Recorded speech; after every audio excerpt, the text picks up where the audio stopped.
Hey Jen, want to take a TikTok relationship test? That's a test you are certain to fail. Great. Today on the podcast, we're talking about what you might actually learn about your relationship if you take the latest viral relationship tests. Let's do it.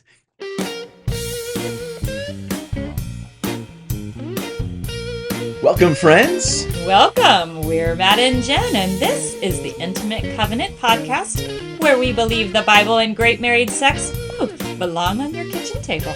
Have you ever said the tagline before? I don't, Not I publicly, don't but think so. there's a first for There it everything. is. We are talking about godly marriage with hot sex and emotionally fulfilling oneness. This is, as Jen announced, the Intimate Covenant Podcast. Thanks for joining us. Thanks for being here.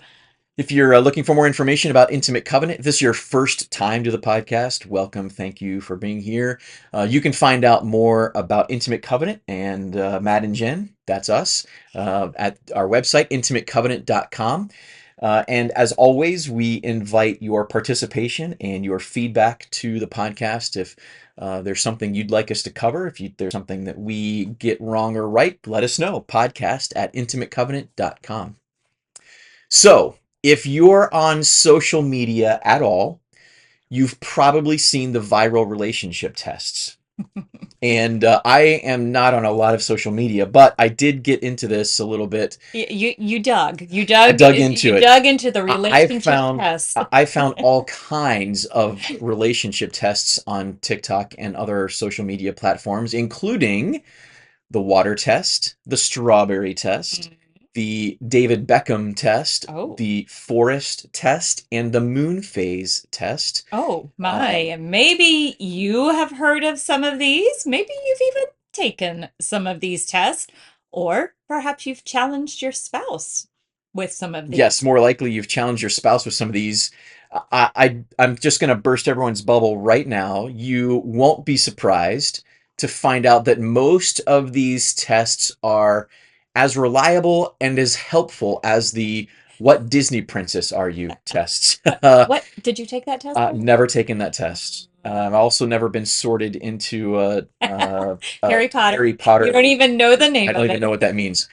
Uh, Yeah, but probably not very reliable when it comes to the health of your relationship. But is there something that we could learn from some of these social media trends? That's the question we're going that's to the answer. question. And another question we're going to answer: are Matt and Jen too old to be talking about viral TikTok trends? Considering I've never actually gone on to TikTok, the answer is probably yes. Probably yes. But before we get into the meat of the episode, we certainly want to make a couple of announcements. Yeah. First of all, as we continue to announce, the retreat is happening. Yes, our annual marriage retreat. This year it's happening September 19th through the 21st.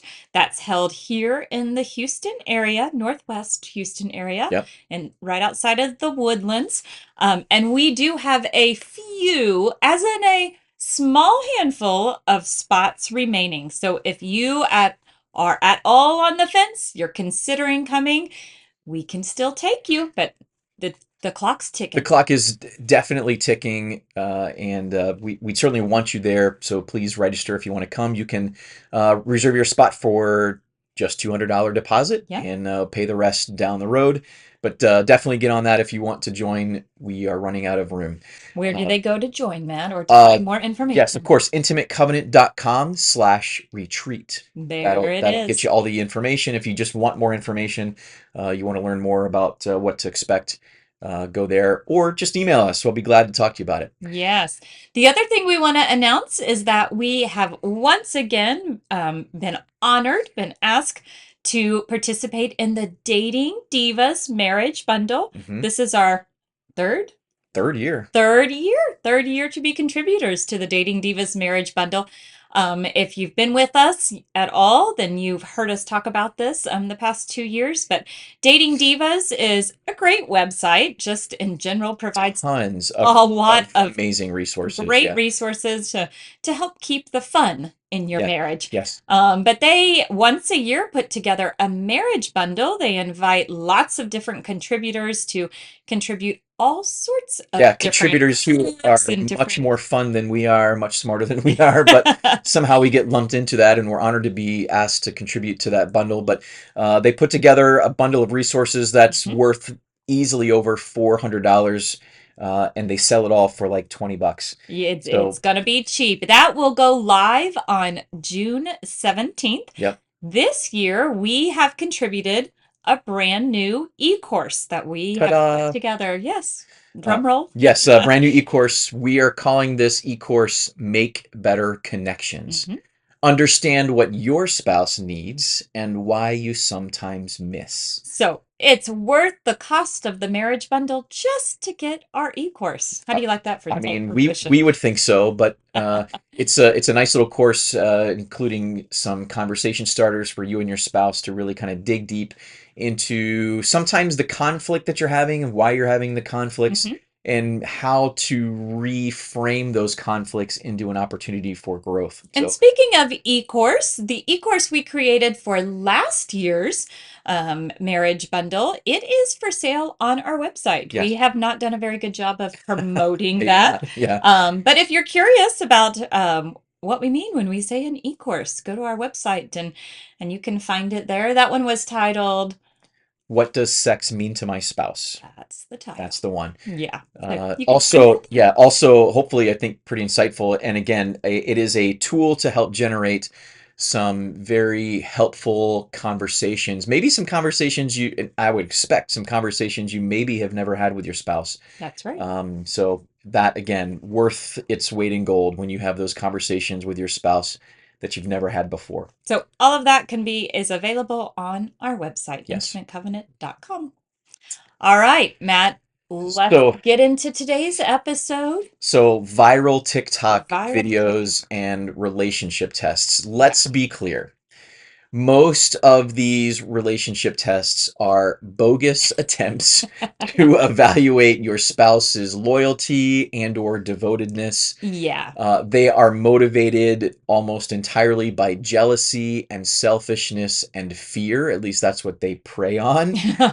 And the results are baseless and truly unhelpful. Yeah, they're pretty much nothing but clickbait. And I Truly. think most people know that, and yet it's pretty tempting sometimes to click on them, right? Sure. I mean, that said, a lot of us do those kind of things out of fun and we don't put a lot of stock in the results, but uh, I think it's important to clarify from the beginning that We're these not out we're promoting not the not clickbait. promoting these, but I do think, I mean, I kind of dug into this probably more than I should have, because You it you was do becoming great research for this podcast, Matt, including viral TikTok hours on social relationship media. tests. No, Yeah, it wasn't hours. thanks for the It, research. Yeah, but it wasn't ours, but it was fun and interesting. And I just have to share some of these with you guys because you guys are younger than us and maybe on social media more than us.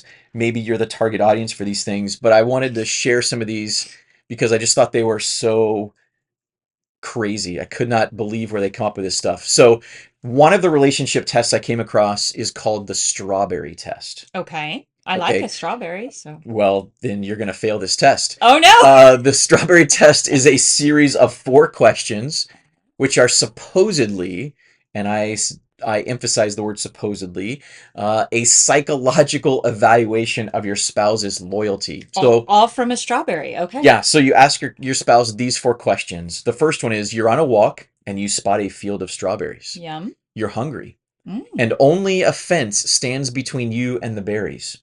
How high is the fence? What, I'm supposed to just tell you what I'm Don't about. answer this question. Okay. Okay. Not Okay. live, at least. You Number two, you go into a field and start to steal the berries. Oh. How many do you eat? Oh, but we're stealing them? Okay. Go ahead. Suddenly, the farmer appears and starts yelling. What do you say in your defense? Okay.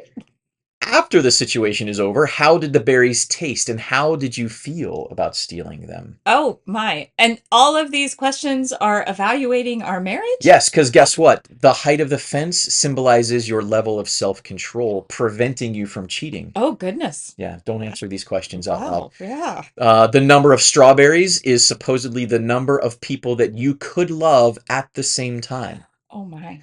Uh, your defense to the farmer is the excuse you would use to cheat on your partner. Oh, And the way you felt after the whole ordeal is over is how you'd feel when you think back on an affair. wow. Pretty deep. Okay. All That's pretty ridiculous. yes. Yeah. So Jen, how many strawberries would you eat? I'm not going to answer that now. You see, I don't even like That's strawberries. So true. what does that even say about me? I think you passed. You I better than guess, me, I but guess. yeah, the correlations here are just Okay. mind blowing. Strawberry test. Stupid. So another one is called the forest test. All right. So the forest test is another, quote, deeply psychological set of questions Mhm. asking your spouse to envision themselves in a forest. Okay. Number one, what is the first animal you see? I'm too afraid to answer Number things two, publicly now. what is the second animal you Oh, see? oh, You're walking in a forest and then you see a hut. Do you bypass it, knock before going in, or just crash it? oh, You see a jug. How much water is in it? Half, full, or none? goodness, that's a busy forest. Yes. Again, the deeply psychological questions can be analyzed, supposedly, Uh-huh, apparently, uh-huh. allegedly. And the first animal is supposed to represent yourself, All righty. whatever. The second animal represents your spouse, and they have different meanings for all the different forest animals and what that says about you Oh, and your there's a spouse, of decoder course. out there Oh, yeah, somewhere. you Okay, get good. the decoder ring, I guess. Good.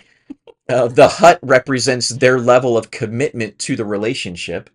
Oh, Like how like how you, aggressively would you enter the hut? oh, what happens And if you then, bypass it? Oof. yeah, Yeah, exactly. And okay. then the jug represents how much love you feel in the moment. Oh, hope, Half full or half empty, hope babes? that jug was full. Yeah.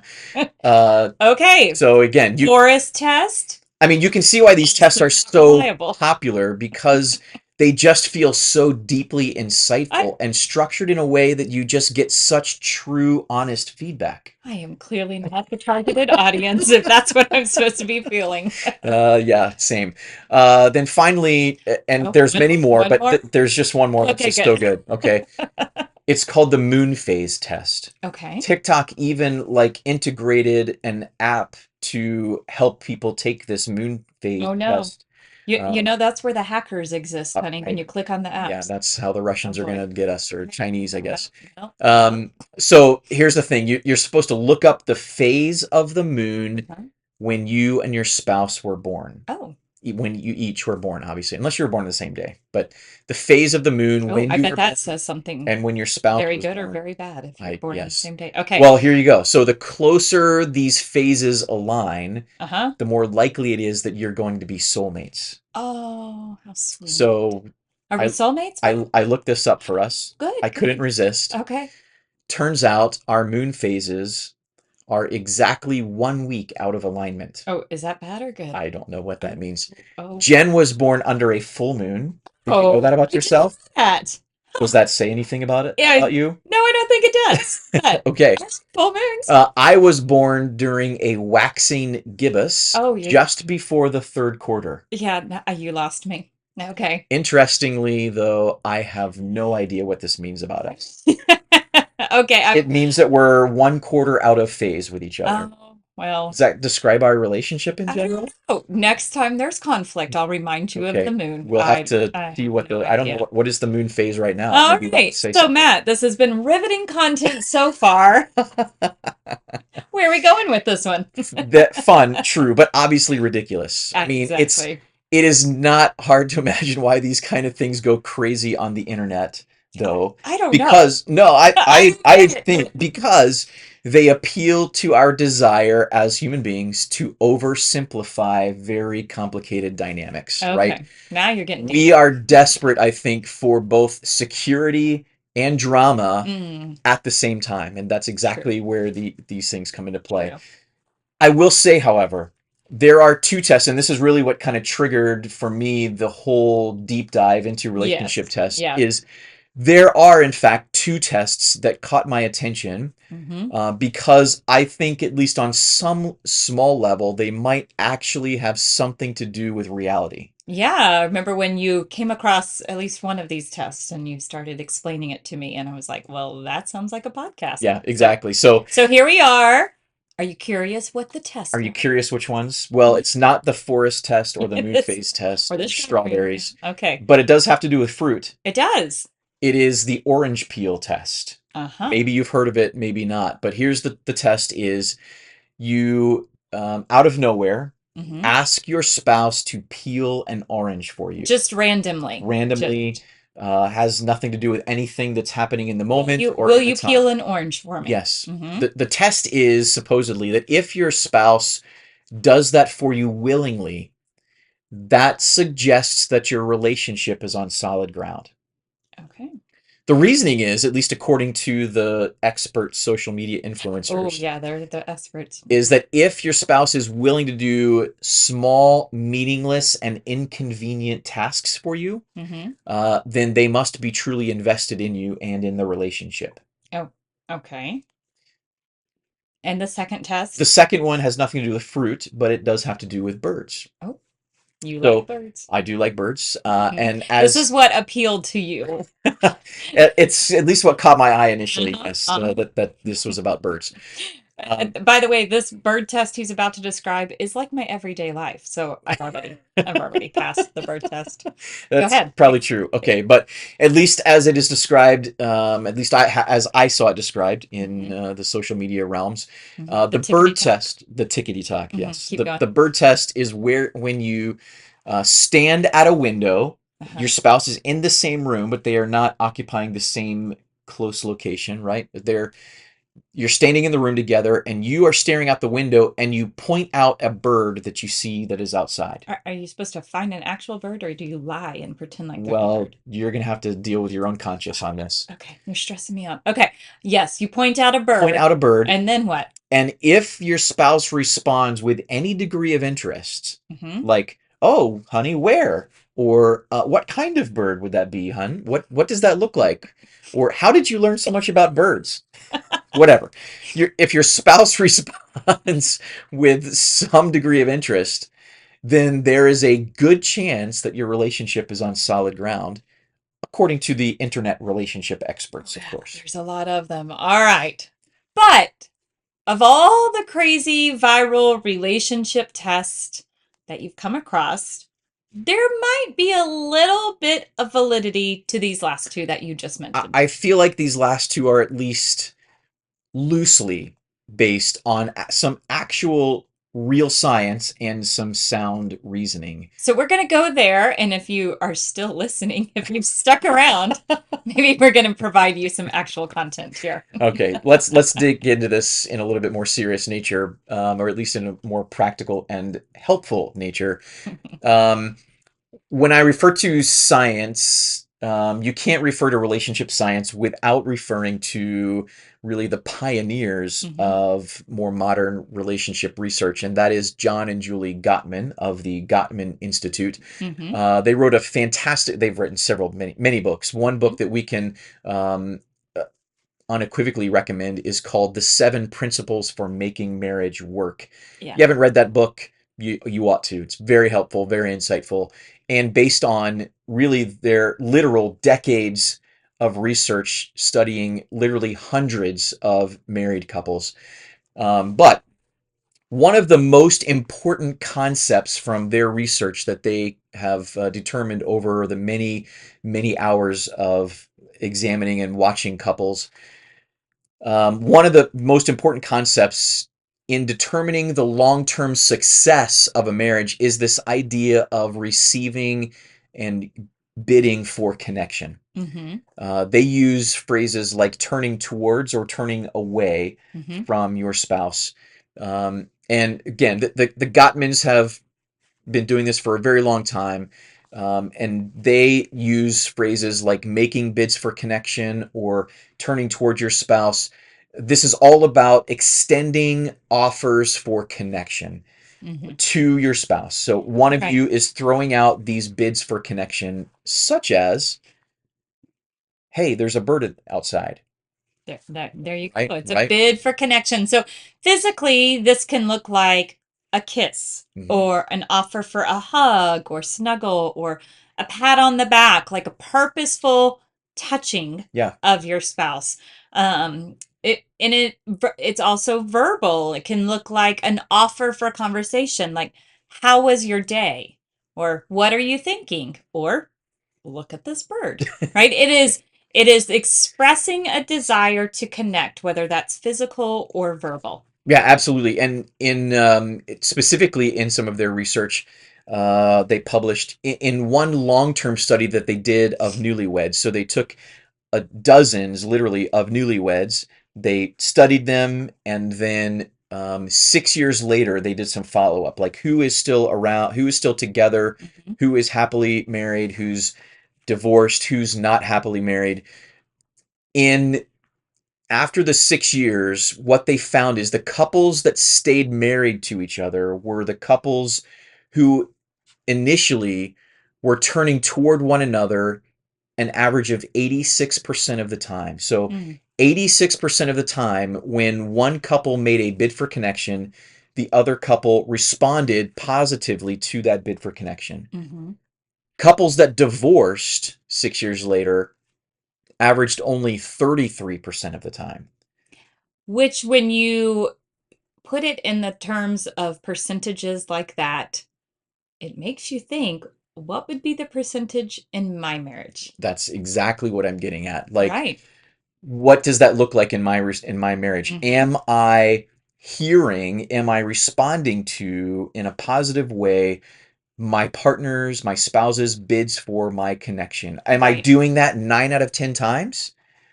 Or am I ignoring some of those? Right. Am I only responding to 33%? Am I only responding 3 out of 10 times? Right. Because what the Gottmans found is that successful couples turn towards each other far more often than not. And by turning toward one another, that means that you acknowledge and engage that bid for connection. You don't just ignore it, you don't just let it drop, that you actually acknowledge it. And again, whether that's physically or verbally. Yeah, absolutely. And spouses in the other part of this relationship or this research is that spouses in successful marriages frequently make bids for connection and they frequently respond to their partner's bids for So connection. they're doing both sides of the work. They're doing the pursuing and the responding, if we And put they're, it into our yes, language. exactly. And they're doing it frequently. They're Right. not just going 3 weeks before they engage a conversation with each Right. other. These spouses are interested in each other and frequently engaging with one another. Absolutely. That's what the Gottmans found makes for a successful couple. Exactly. So we can say, I think, with at least some validity, that based on the Gottman's research, there is at least some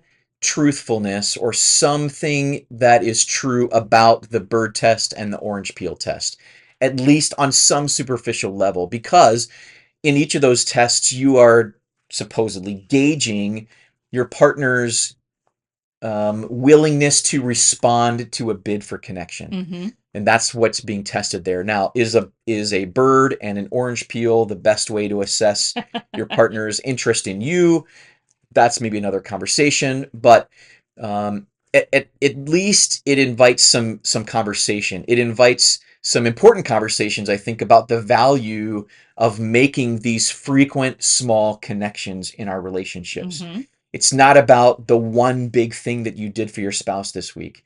It's Yeah. about making those frequent bids, and by hearing and also hearing and responding to their bids for connection. So, what I would suggest, though, rather than using rather than stopping the podcast right now and like going and testing your spouse, rather than using these tests to gauge the strength of your relationship, I would suggest that these general concepts are best used to challenge my own personal behaviors and attitudes. Yeah. I need to be testing myself. Yes. And that's where we flip this on its head, right? So, in other words, these tests make a better mirror than a microscope. Don't use these tests to accuse your spouse. Hmm. Instead, use these tests to frankly prick your own heart, right? Absolutely. Now that's a lot harder. Yeah, There's a well, reason of why course. that's not on TikTok. It's much easier to I said Tic Tac. I can't even no, mess not it Tic Tacs, that's breath mints. Um, TikTok. But if you're only accusing your spouse, you stand a very good chance of simply causing further division. If you're Right. if you're using these tests to just trip your spouse up or catch them in some kind of guiltiness or whatever it might be, you're only promoting division in that relationship rather than in healing. So we know this, right? We all know, and we preach this all the time. Practically speaking, you can only change yourself, Right.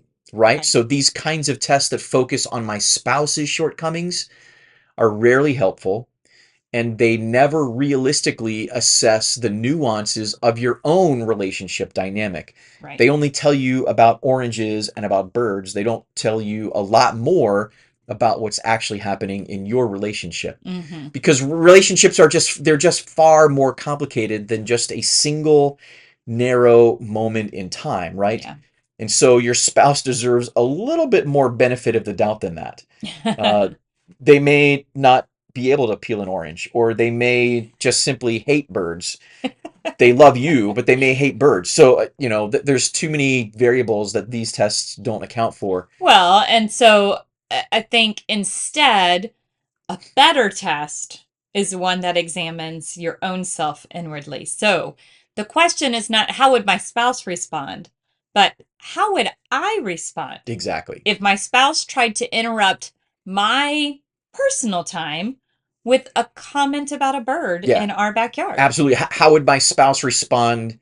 No, Or how would sorry, how I? would I respond to my spouse's request to peel an orange for them? I Yeah. mean, like, what if they asked me right as I was sitting down on the couch to watch the game? Or what if they asked me to peel an orange or go to the window to look at a bird right as I was in the middle of my favorite Netflix show? Mm-hmm. Would I be willing to stop what I was doing in order to see to their interests and respond to their bid for And connection? it might be easy to, cast it aside like, "Oh, well, that would just be so stupid Right. to be called to the window to look at a bird or be asked to peel an orange." But, beside that, like think about this more deeply. What does it look like to turn toward or turn away from my spouse? How often do I do both of those? Right. And how can I do a better job of maximizing positive responses that then ultimately help build a solid relationship and intimacy in my marriage? Right. And I think one place this conversation maybe should go is to recognize that I may be rejecting my spouse more often than I even realize. Yeah. Because sometimes rejection is unintentional. Sometimes I just simply reject a bid without even realizing that's what I've done. Right. And sometimes I do that because I'm just simply not speaking the same language that they're speaking, Hmm. right? You've probably heard of the five love languages, and a lot of hysteria was made of that book when it came out several years ago. And the concepts are true probably to some extent. We feel and express love differently than others, Hmm. each of us individually. And that's especially true of spouses. Some of us connect best with words. Some of us connect best with actions. Some of us want to connect with words or conversation or touch or sex, or some of us just simply deeply appreciate acts of service. There's a lot of ways that we relate to each other. There's a lot of ways that we feel love and that we express love. And sometimes we are rejecting our spouse unintentionally because they're expressing their love in a way that I'm just not as naturally inclined to.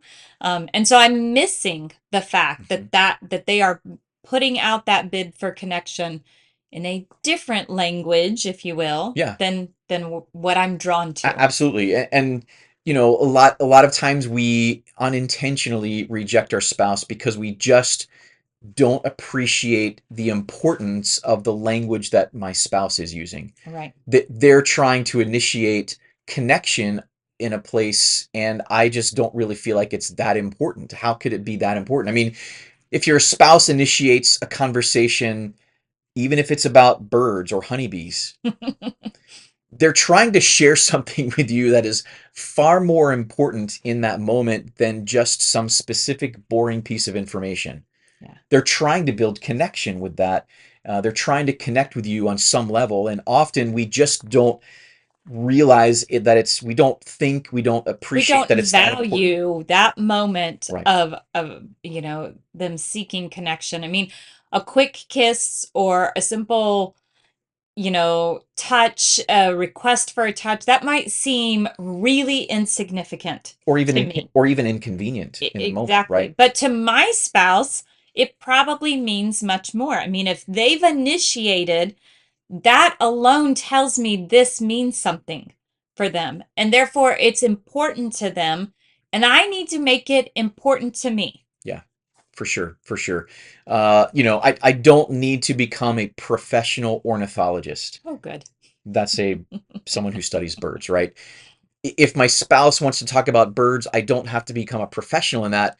I just simply need to engage in that simple moment of their joy Hmm. when they saw that painted bunting at the bird feeder. That would make your day, wouldn't it, That would honey? be pretty amazing.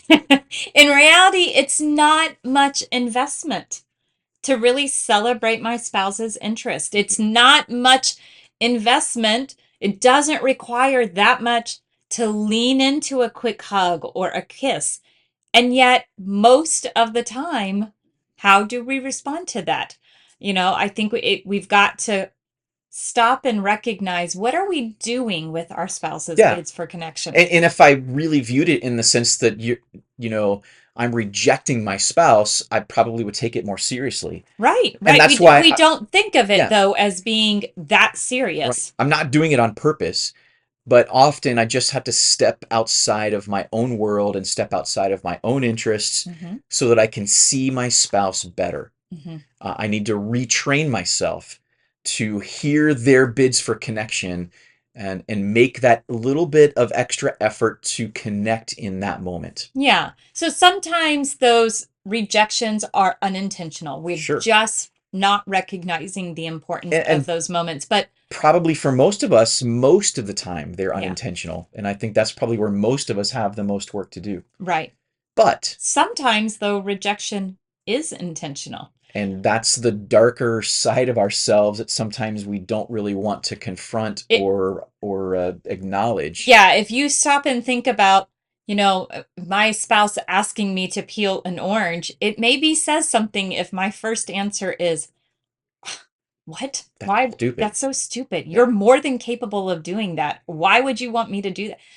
That hurts, right? It hurts Mhm. to think about, what's my reaction, and is my rejection to that bid for connection actually intentional? Oh yeah. I mean, we hear the request, we see the invitation, we understand what it means to them. We know what our spouse is asking for and what they want, what they desire, sometimes what they need, and yet we avoid the eye contact. Hmm. We ignore the need. We dismiss the conversation with just a flat one-word response. Hmm. These kinds of rejections are entirely due to a self-centered mindset, right? I mean, to be fair, even the most generous person like Jen has some periods of self-focus. Some of us are just simply more selfish than others, right? But I would encourage all of us to take some moments to reflect on what are the ways that my spouse is reaching out to me. Hmm. How do they like to initiate connection with me? Hmm. And am I missing Yeah, opportunities to connect? yeah, And why? Why am I missing those bids? How can I do a better job of seeing those bids? yeah, absolutely. I mean, what are some ways I can do a better job? What are some better ways that I can better respond to my spouse to make them feel more connected and more validated? Mhm. What is keeping me from being able to catch their bids for connection? Well, yeah, I mean, that alone is a great question. Is it that I'm too busy with work, too busy with kids, too busy with other responsibilities?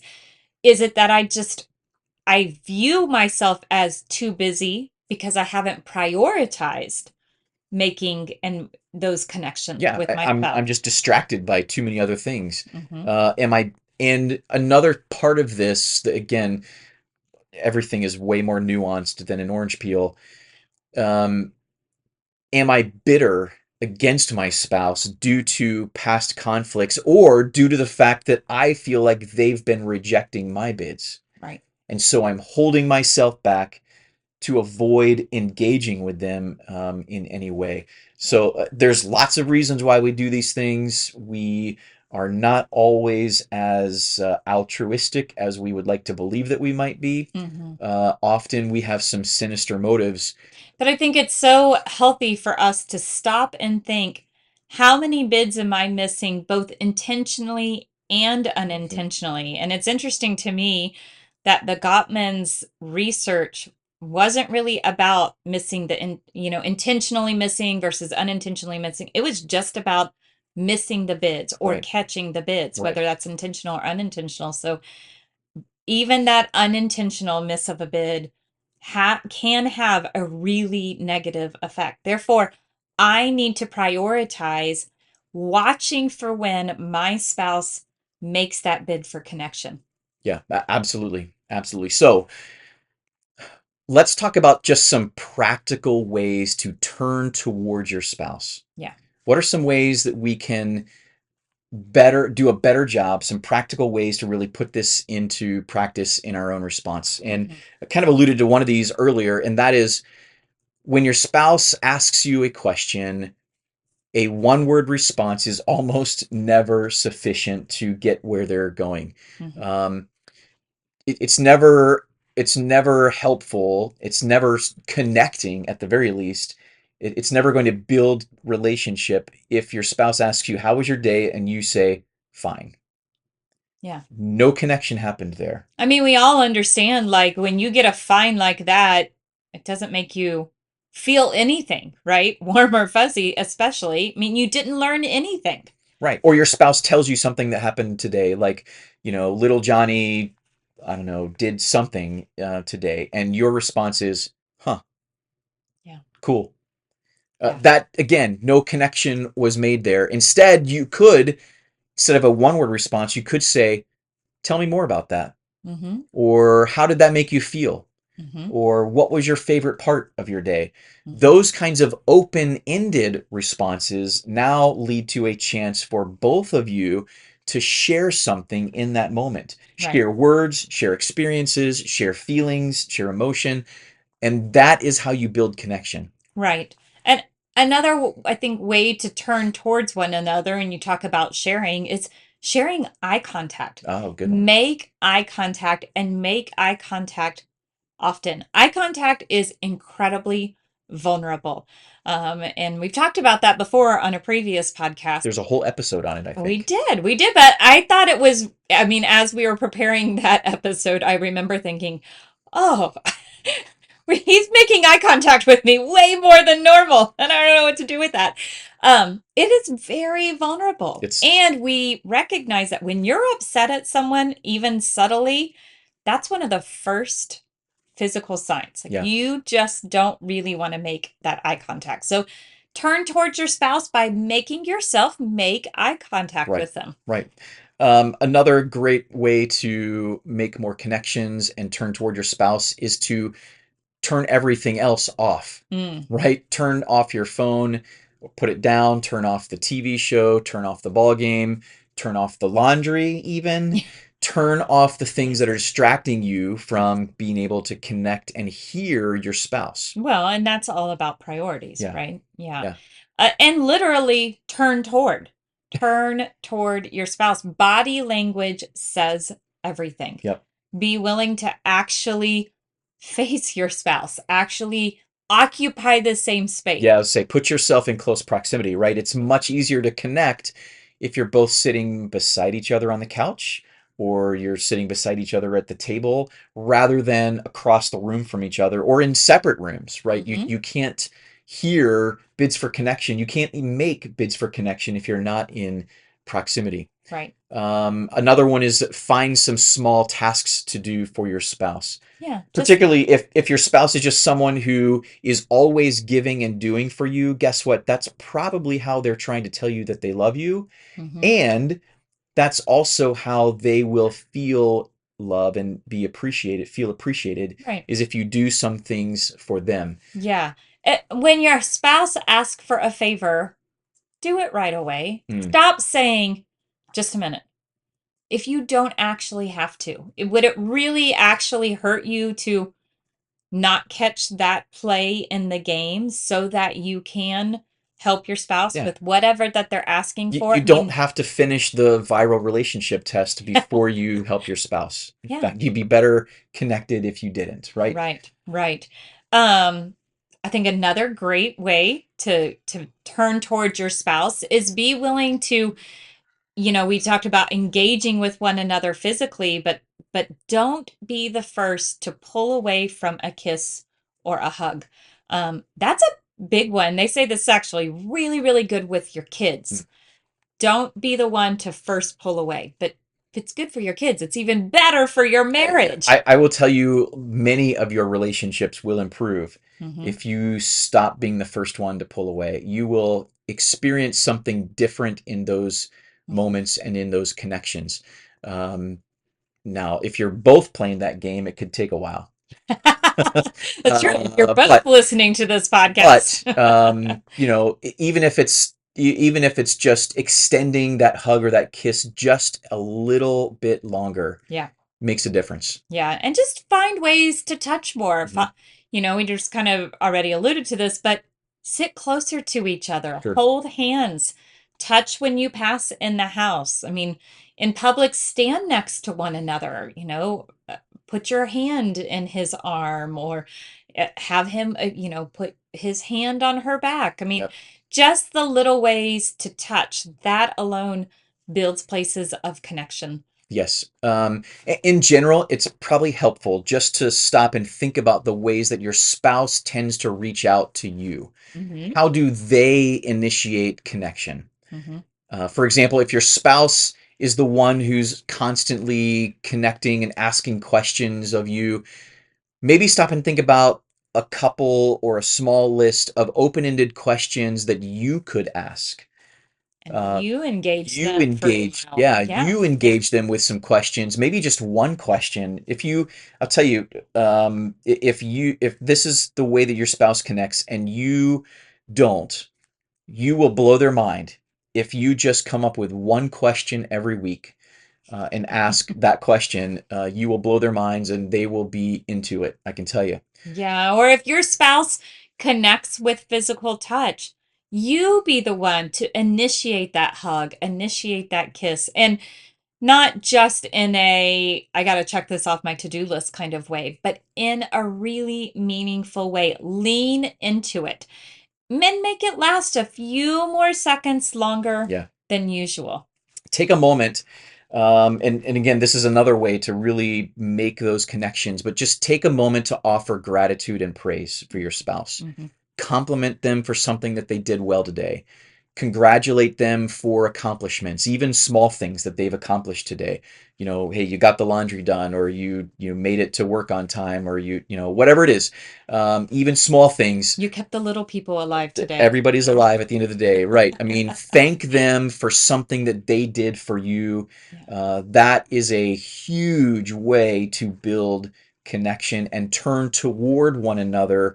It helps you feel like you're on the same team when Right. you're getting those compliments and that gratitude. Right. I mean, whether your rejections have been intentional or unintentional, we're challenging you to challenge yourself to be more open to bids for connection. Learn to turn towards rather than turning away from Mhm. your spouse in the big things, but especially in the seemingly small, what you might think of as insignificant ways. That can be huge places for Yeah, connection. life is built on these small moments. Mhm. Relationships Mhm. are really for sure built on those kinds of small moments. Mhm. So it's probably no surprise that TikTok relationship tests are not valid or helpful measurements of the strength of your relationship, right?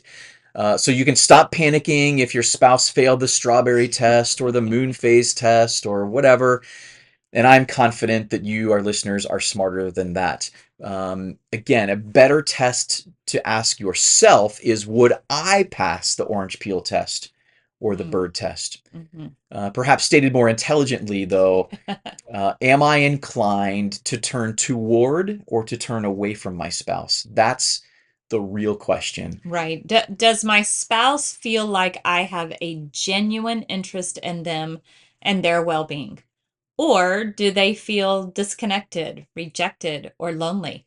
Be brave and actually ask your Yeah, spouse that question. that's right. That is a good question to ask. Now, we could go on and on, but what if I'm the one who's feeling rejected? Mm. Well, I would tell you, if even if that's the case, and it's maybe true that you are being rejected, just like your spouse maybe is feeling rejected as well. I would just point out to you, reconnection can only happen if one of you starts moving towards the other. You'll never close the gap if one of you doesn't turn around. Mhm. And that might as well be you, the one who turns around. Sometimes our spouse starts to turn away because they got tired of being rejected by me. Yeah. And that's another kind of place to look in the mirror. If they sense that you are turning around, though, they if they sense that you are starting to try to move back towards them, that may help them be willing to start making some effort to make a move towards you as well. Mhm. But if you're waiting for your spouse to put in more effort, then you are the one who is perpetuating the coldness and the resentment. Yeah. Unless you are moving towards your spouse, you are contributing to the problem. And so your selfless effort to turn toward your spouse and to serve them will very often be the spark that reignites that passion and that connection, that intimacy, that fulfillment in your relationship. All right, Matt, give us our wrap up. If you really want to test your relationship, pick up a mirror, not a microscope. Only you can change you. Turn towards rather than turning away from your spouse by making and receiving bids for connection. And whether your prior rejections have been intentional or unintentional, challenge yourself to see and to lean into those bids for connection from your spouse. Now it's time to grab your spouse and your Bible and head to your kitchen table to have the conversation about bids for connection. Ask your spouse how often they feel like you are catching or missing their bids for connection. How often do they feel like they have your full attention or not? We'd love to hear your feedback and your bird stories. Contact us by emailing podcast@intimatecovenant.com, or to submit anonymous feedback and questions, go to intimatecovenant.com/podcast and click the button Contact the Podcast for an anonymous submission form. Thanks to all of you for listening, subscribing, rating, and sharing the podcast. We are truly humbled by all your encouragement and your support.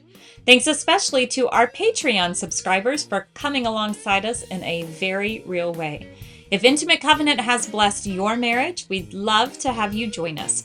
Subscribe at patreon.com/intimate covenant. Until next time, keep striving and don't settle.